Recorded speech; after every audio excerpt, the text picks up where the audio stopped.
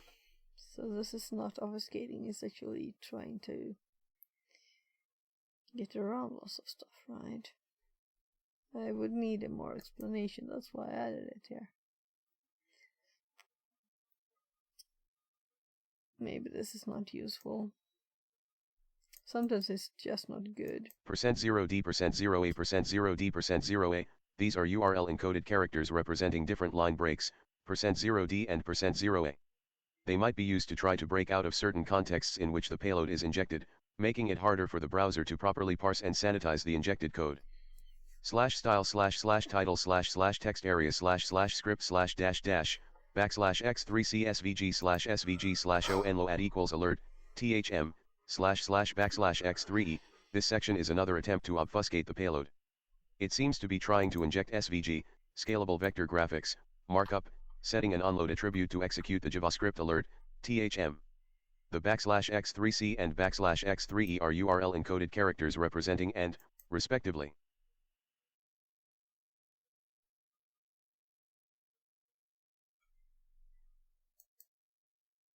Oh, we were supposed to do it.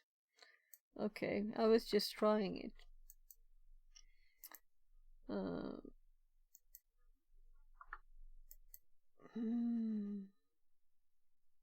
So, another practical example. But my eyes are tired. It's not all of me that's tired. Maybe I should activate more redeems. Hint, hint. I should move a bit, definitely.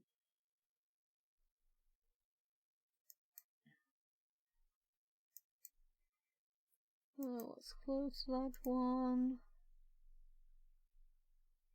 We need to close this one first.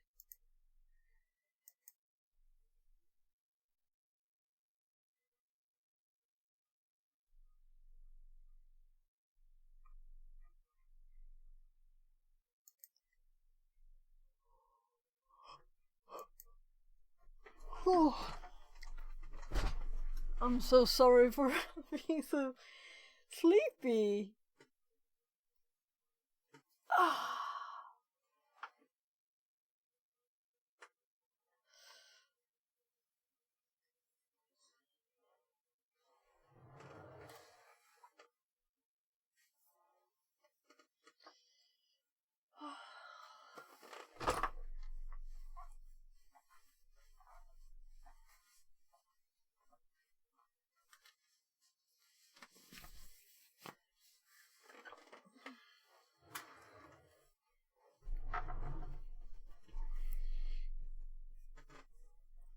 So, practical example blind XSS.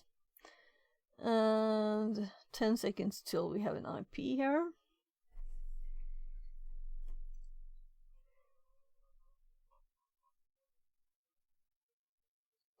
I guess I'll just accept, or I'll go get some tea.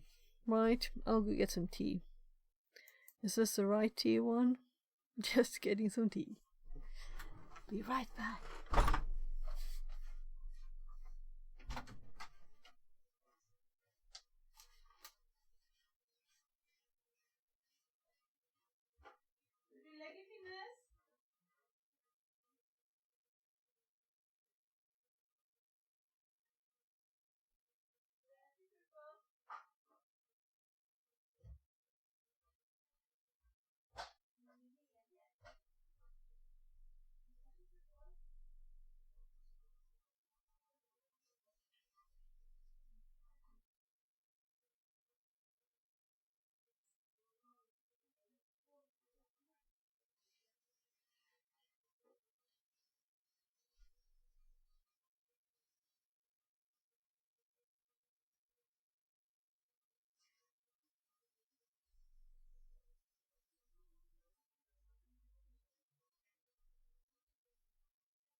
I'm back.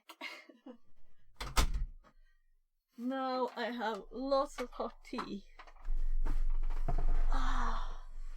And I recently realized that I usually just drink water in these bottles. But I realized that there is this shaker kind of, what should you call it? It's like a grid, you know. And that's perfect for keeping the tea bag in here. So I just fill it like with boiling water up here somewhere, put a tea, a bit of honey, and then I fill the rest up with milk. So it's very hot and nice. And hopefully it'll wake me up a bit. At least I've moved a bit, so.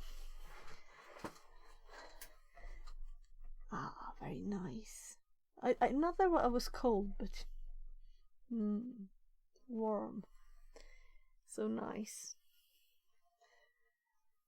I'm the kind of person that likes being warm, not cold. And now the shower heat has kind of left me.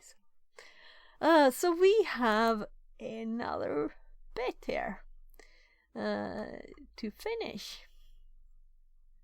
So let's do it. So, practical example, blind XSS. Ensure to terminate the previous machine, then start this one. Yeah. You need to use the... okay. You'll need to use the attack box using the blue button. Well, we will use our own machine. Meaning we should go to... let's see.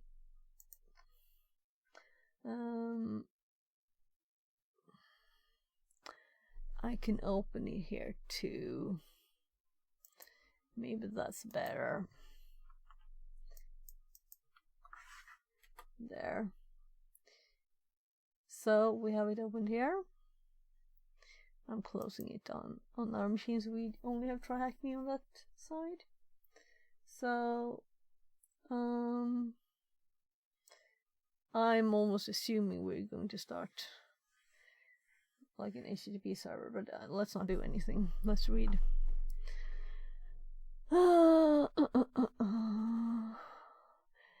Click on the Customers tab on the top navigation bar and click Sign Up here. Click link to create an account. Once your account gets set up, click the Support Tickets tab, which is a feature we will investigate for weakness. Try creating a support ticket by clicking the green Create Ticket button. Enter the subject, and I'm just looking at the time. It's quickly passing by time. It's flying by. You'll notice your new ticket in the list with an ID number, which you can click to take you to your newly created ticket. Like task 3, which I don't know what that is. Okay, so task 3 was reflected. Why do they say task 3? Teddington Hi. Nuke says, "Hey fix, Good smile morning. smile." Good morning, or whatever you want to call it now. I think it's early morning still. I just got some tea. I think it's a bit hot to drink still. Yeah, definitely. Definitely hot. Like task 3, we will investigate how the previous entered text gets reflected on our page. Upon viewing the page source, we can see text gets placed inside a text area tag. So, I think that we will actually look at the page. So we were supposed to go to the customers. Let's just look at it first. So this is the main page, I guess, same as home. Then we have news. contact, customers, sign up. So let's username, test, password.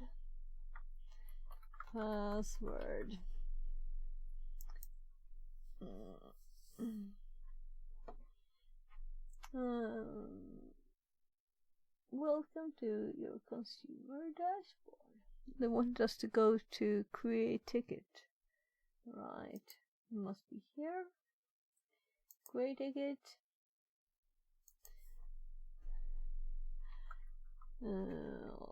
Test subject.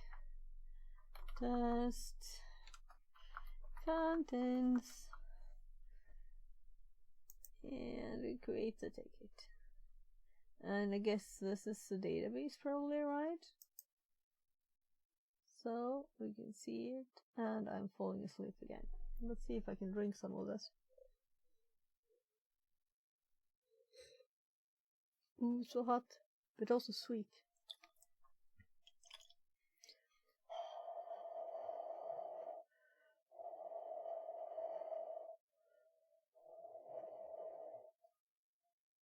Oh, it's so hot.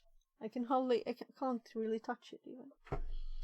Oh, made a bit, should have been more milk. More milk. Less boiling water. I can feel my hands still being warm. So let's see, where were I? Yeah, let's look at the code. Look at the view page source. I can't even see source.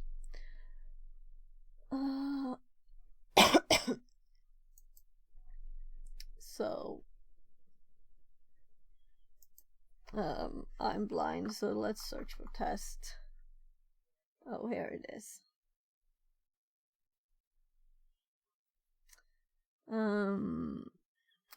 Like task 3, we will investigate how the previously entered text gets reflected on the page. Upon viewing the page source, we can see the text gets placed inside a text area tag. Well, only this one. So let's switch back for this. So they're just testing the text area a bit. There's also test there. Let's now go back and create another ticket. Let's see if we can escape the text area by entering the following payload into the ticket contents. Yeah, okay, sure. Oh, I'm even pressing the wrong buttons here. Click.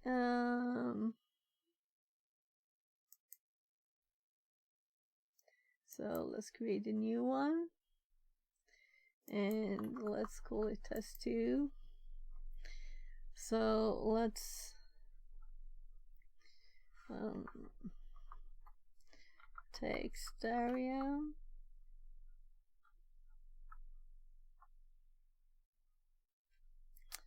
Testing.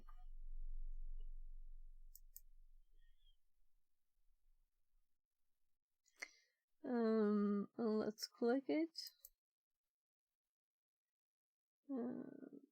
No, I did click the wrong one. I was supposed to click the new one. And we did actually type outside, though we were already doing it there, so. But I guess it's practice. So yes, we could.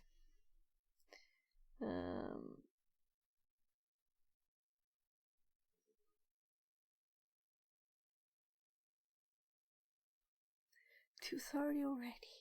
Wow, how did that happen? So we got this. Let's now expand on this payload to see if we can run JavaScript and confirm that the ticket creation feature is vulnerable to an XSS attack. Try another ticket with the following payload.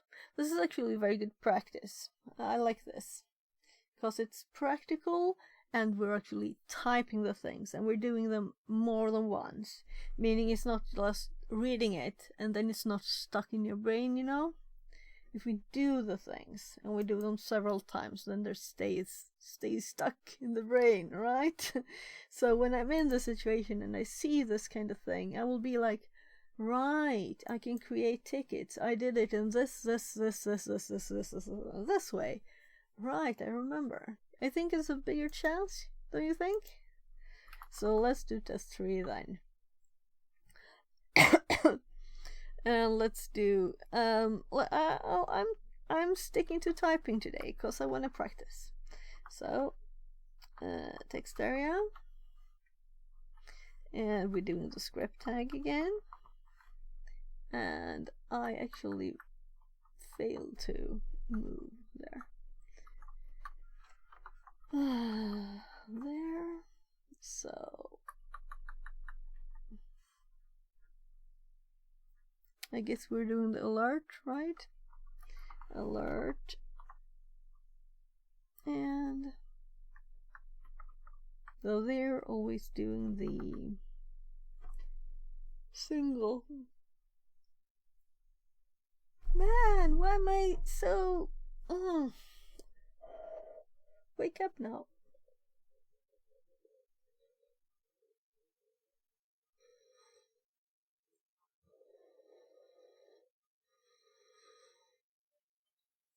It's very, very hot, but it's drinkable almost.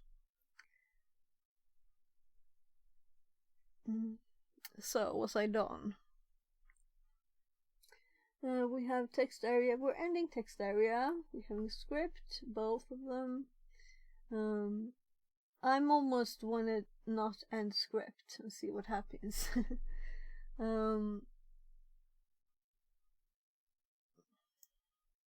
But I guess that could break too much of the page. So let's create this ticket. Let's also say test here.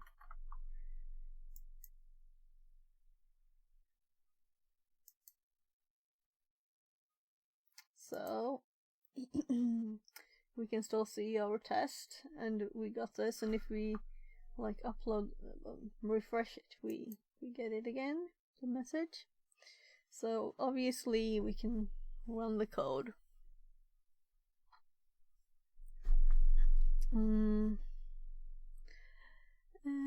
Now when you view the ticket, you should get an alert box with a string THM. Where is there a goal for everybody to use THM as their test string? We're going to now expand the payload even further and increase the vulnerabilities impact. Because this feature creating a support ticket, we can be reasonably confident that a staff member will also view this ticket, which we could get to execute JavaScript. And if it was a real one, they would see that we're doing stuff, right? Some helpful information to extract from another user would be their cookies, which we could use to elevate our privileges by hijacking their login session. To do this, our payload will need to extract the user's cookie and exfiltrate it to another web server of our choice. First, we'll need to set up a listening server. Oh, that's interesting. First, using the text, let's set up a listening with Netcat. Because I was thinking like just doing Python web server, but let's do this. Let's read it before I do it. If you want to listen on part 9001, we issue the command. Well, yeah. Sorry if I'm not overflow with excitement over the normal options. To avoid the resolution of hostnames via DNS, we can add N. Moreover, to discover any errors running Netcat, verbose mode by adding the V option is recommended. The final command becomes NLVP. This is a very short explanation of that if we hadn't never used it. That's very nice too, of course. So let's go to the machine and do it. First, I'm not connected, meaning we need to start the VPN. So THM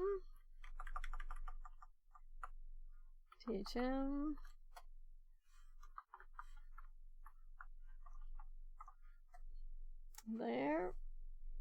So let's go back to screen 1 and start a terminal here.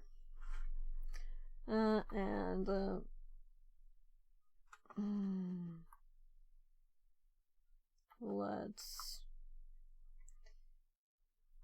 do then 9001 as our example, I guess.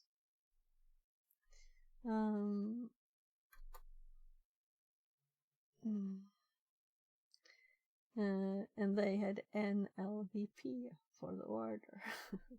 If I had used that, I could differentiate it remembering my commands. I should have done that. Well,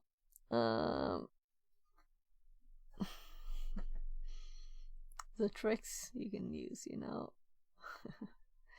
Now that we've set up, not that it's hard to type 443 again.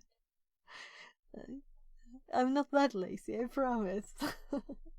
It's efficiency, not laziness. Efficiency. Yeah.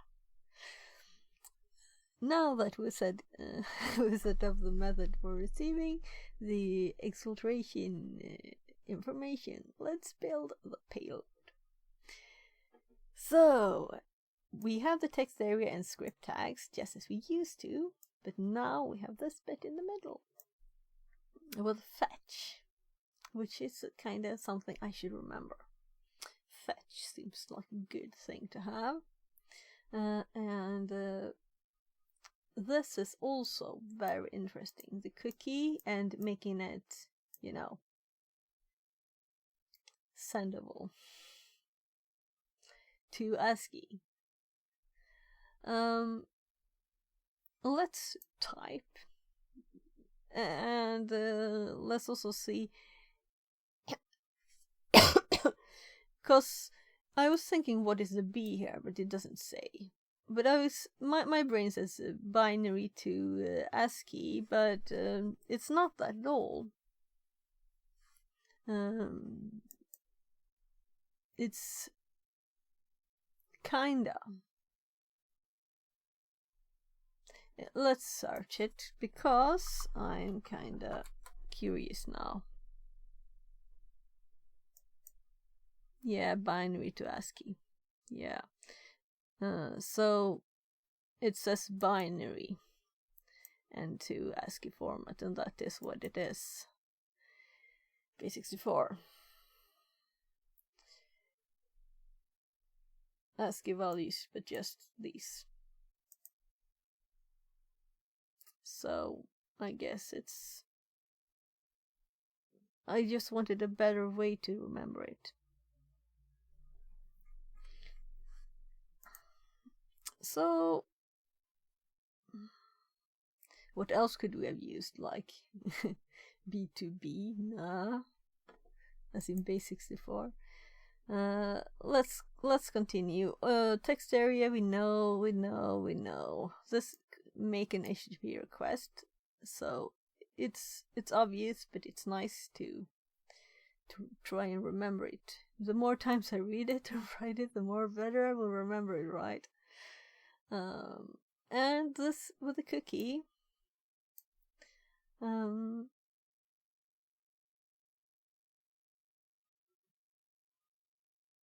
And this is nothing that is we could say anything here. This is just what we call it to remember when we get this message what we were talking about. So the important bit is this document cookie, because that's what's actually in the browser on the victim's machine. Yeah, so anything else we need to do?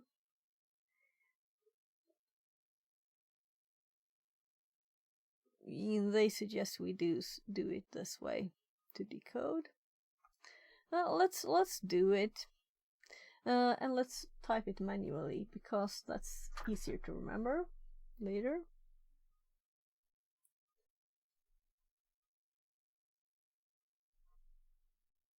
Ooh. Well, that's interesting. What do you think? Definitely worth a screenshot. So let's make sure I'm actually on it. And let's make a screenshot there. And I'm just going to paste it in my image program. We'll see what happens if I click there, you know. It's good to have it saved. It's on my other screen now. So if we close this message,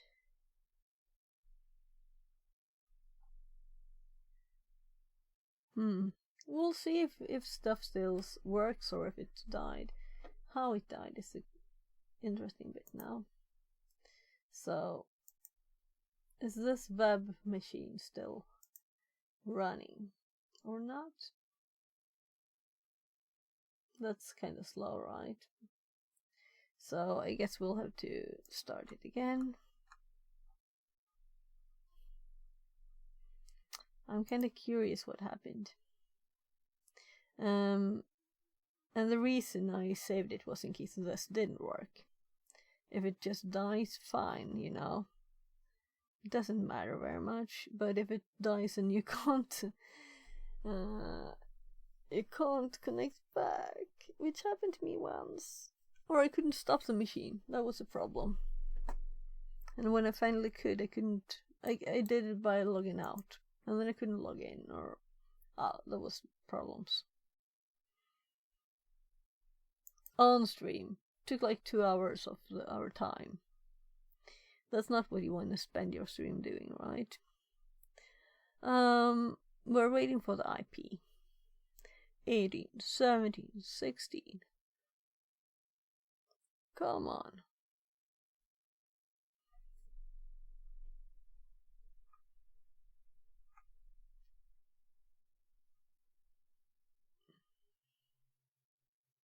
So, and we have a new IP. But let's copy this instead. So let's copy this link. And we'll have to recreate our user.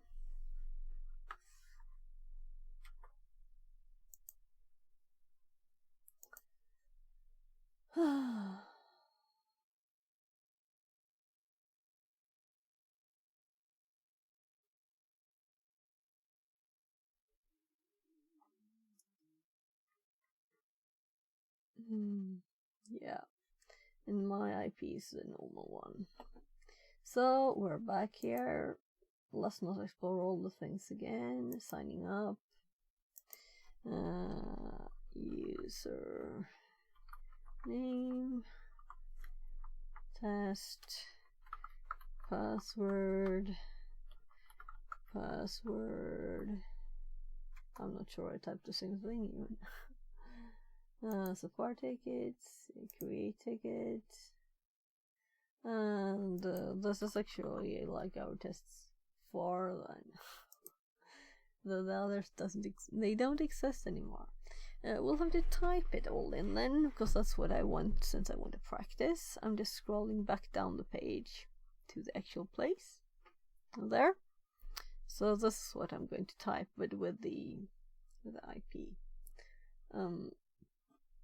And this is why we connected by VPN, so that it can find our IP.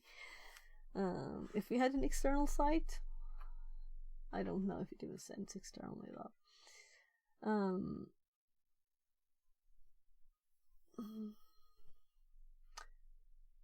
Ticket contents. So we're in the text area, so we need to exit the text area. Text area is not really anything I've been using, I have to say. Maybe it's too new for me. And then we start and stop the script tag. And then we have the actual thingy. And now we're doing fetch. Fetch to get a URL. And the first bit is the actual HTTP to ourselves there. HTTP colon / then our IP is 10.18.21.236, and they suggested we use 9001, so we did there. And then it's the whatever we want to call it, yummy cookies, just to make it different. And then kind of like saying, didn't I do 2 single dots at the same time? That's so not me. Well, I didn't do my usual way. So then we have B binary to ASCII, and since it's a parenthesis after, there's no, I almost did a semicolon, which would have been very wrong. So document.cookie, and this is where our spelling needs to be correct. So document.cookie is kind of tiny. I don't know if you can even see this. I should have made it bigger, sorry. So it's tiny for me too, but not that tiny, you know. I know sometimes I look at streams on my phone and I get kind of, you know, I think I have better size than that. And I definitely didn't. So let's see if we get any yummy cookies from this. We stop text area, we did script, and let's also copy this for our notes. And I remembered the IP address and the port, and we add this to the end, the document cookie. So if we create this ticket now, it is created, but we haven't clicked it yet, so we shouldn't have anything. Oh, right, we did get it at once.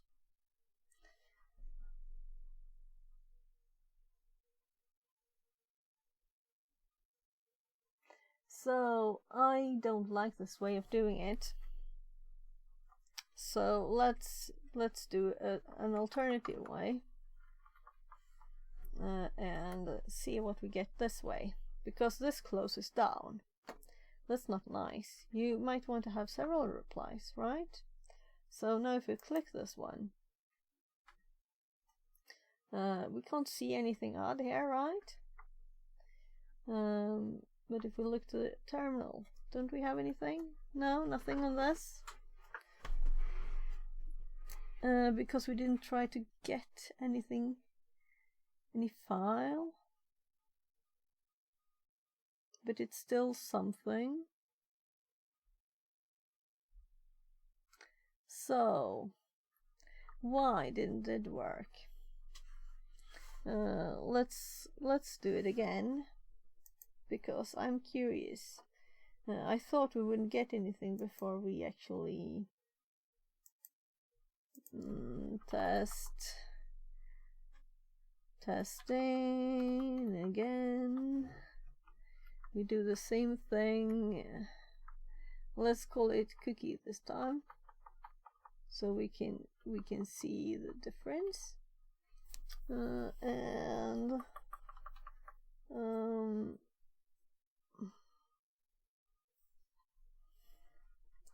so my file, whatever, let's changing it a bit. And this HTTP.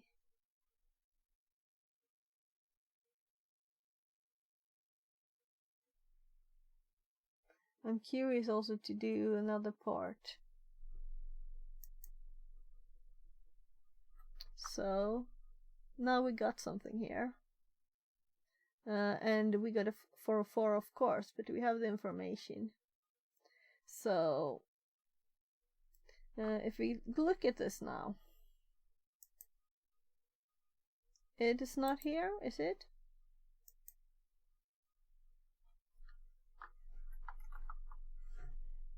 So it is here. So if we look at it, shouldn't we see it again? That's kind of what I think we should, you know, so we should get another one here.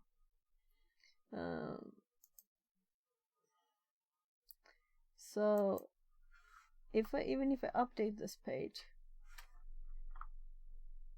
it's not run. So it's just when we add them. I'm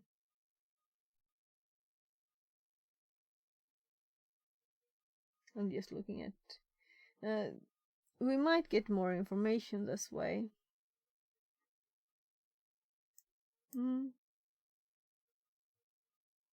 Maybe we can configure. We can make something ourselves to get better information. Because none of these solutions are good to me. They don't look good, because I would like it to, you know, be able to send more.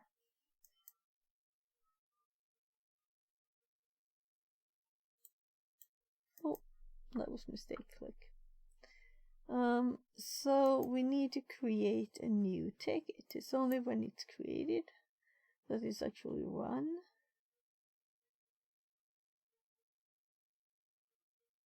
Because it simulates someone else opening it. But what about when we open it ourselves?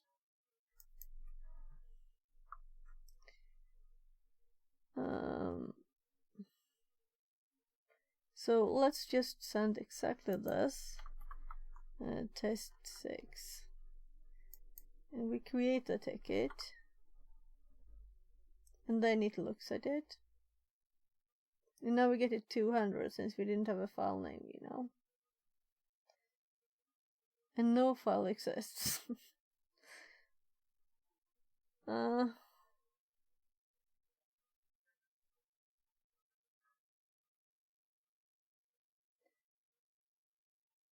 Oh, try hack me. It's 11 o'clock.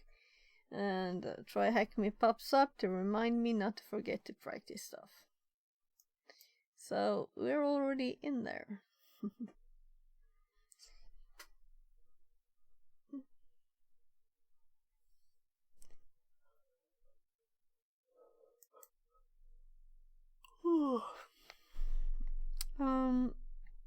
Let's see what it says about it. Now create another ticket using the above payload and make sure to swap out variables. With your settings, make sure to specify the port number as well as your netcat listener. Now wait a minute and you'll see a request come through containing the victim's cookies. Now, to make counter issues with receiving a request using your own VM and the VPN, we recommend use the attack box. Well, it worked fine. But maybe that's why we don't get as many as I would expect. We can now base64 decode this information using the...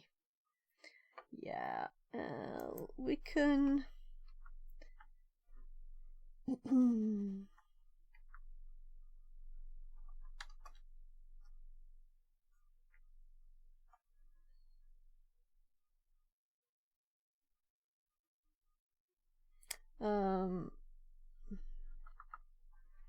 I'm just going to exactly that, because I was curious, because I know there's yes D for decode. I don't have to type the whole decode. I'm trying to be optimized here. But also, let's not forget our actual replies we have here. So we have it 3 times by now.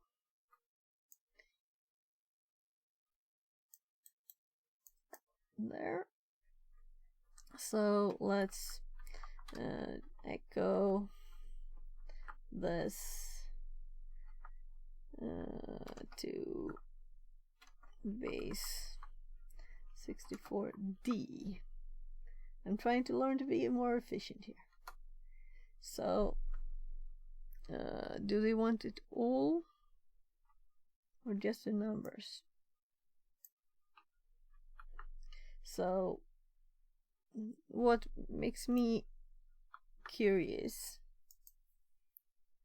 Let's see, do they want it all? No, they want not the one this bit.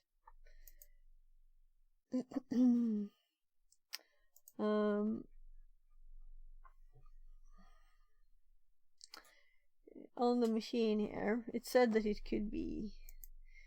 This is of course the purpose, you know, but I still don't see why, when I myself look at it, I won't get my own cookie. Maybe I don't have a cookie, you know. It's just how the example is not perfect, or what do you want to call it? Oh well, I guess we should close this.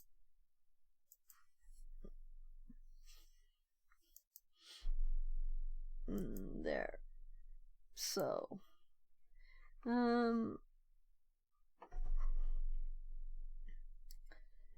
right, just because it's the same screen doesn't mean it's the same thing. So let's go to the notes, which is on the Windows machine, which I've been thinking several times about changing. Or this is a GitHub repo after all. It's not like it's complicated to.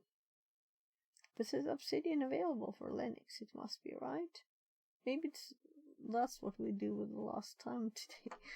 Nah, I don't think so. Not the priority thing.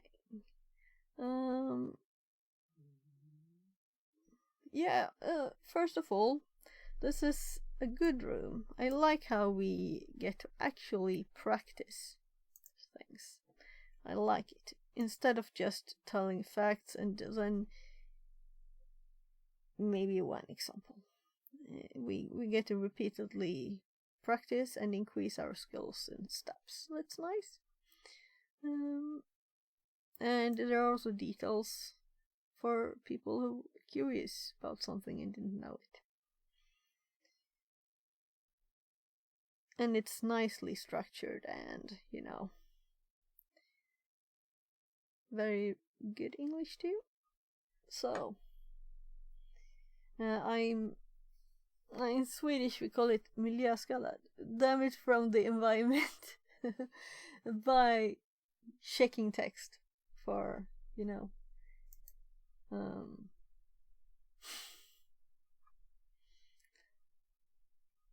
for errors, because you don't want to send things to people if they're not good. I was going to paste my own thing here, right? But I'm thinking maybe we should use theirs. Nah, it's better to have the actual IP. Where to put it though? Because this is a practical sample containing more of them than one.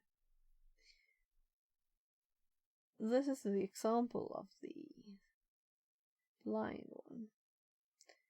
I guess as we don't see it at once.